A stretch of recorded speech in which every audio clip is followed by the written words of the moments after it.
George Washington was the first president of the United States. He was born in Virginia in 1732. He grew up on a farm. George went to school for a short time, but he mostly studied at home.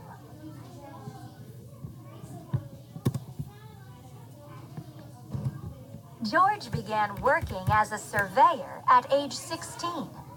In 1759, George married Martha Custis. She and her 2 children came to live with George.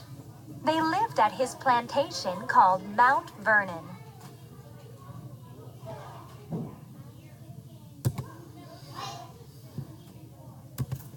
The Revolutionary War began in 1775.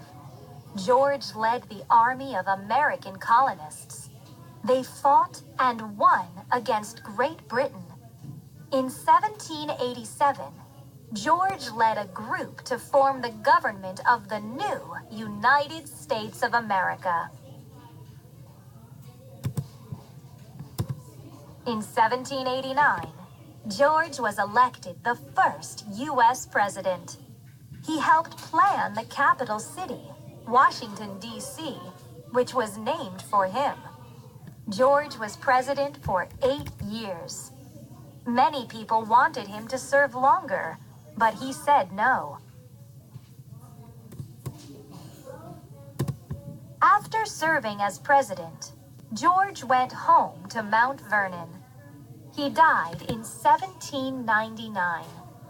George fought for and helped to shape the United States. Americans remember him as the father of his country.